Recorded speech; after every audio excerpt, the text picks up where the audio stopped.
ایک گاؤں میں دو بلیاں رہا کرتے تھے۔ وہ ایک دوسرے کے اچھے دوست تھے۔ انہیں جو کچھ ملتا دونوں برابر تقسیم کر کھا لیا کرتے تھے۔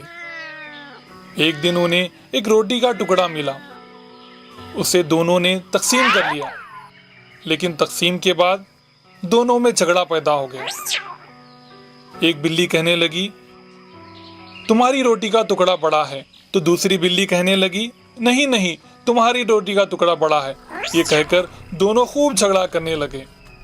روٹی کی تقسیم کو لے کر جھگڑا بڑھتا ہی گیا، لیکن دونوں کے درمیان صلح نہیں ہو پائی۔ تب وہ دو بلیاں انصاف کے لیے ایک بندر کے پاس گئی اور بندر کو انصاف کے لیے بڑا بنایا۔ بندر نے ایک ترازو لیا اور روٹی کے ٹکڑوں کو الگ الگ پلوں میں رکھ دیا۔ ترازو کا پلہ ایک جانب جھکنے لگا۔ تب بندر نے جھکے ہوئے پلے سے روٹی کا ٹکڑا اٹھایا اور توڑ کر اپنے منہ میں ڈال لیا، جس کے بعد ترازو کا دوسرا پلہ جھکنے لگا۔ اس مرتبہ بندر نے پلے سے روٹی کا ٹکڑا توڑا اور منہ میں ڈال لیا۔ اس طرح روٹی کے دونوں ٹکڑے ایک کے بعد ایک کر کھاتا گیا۔ بندر بار بار روٹی کے ٹکڑے کھانے سے روٹی کا ٹکڑا چھوٹا سا باقی رہ گیا۔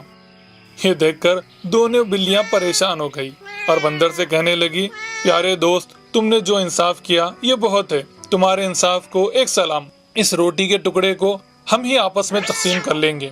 بلیوں کی باتیں سن کر بندر نے کہا، دوستوں، تم دونوں کو انصاف دلانے کے لیے میں نے اب تک محنت کی ہے، تو میرا صلہ کہاں ہے؟ یہ کہتے ہوئے روٹی کا بچا ہوا ٹکڑا بھی اٹھا کر منہ میں ڈال کر ہضم کر گیا۔ بیچارے بلیاں ہاتھ آئے روٹی کا ٹکڑا چلے جانے سے افسوس کرنے لگی۔ سبق: جھگڑا فساد، اتحاد فائدہ۔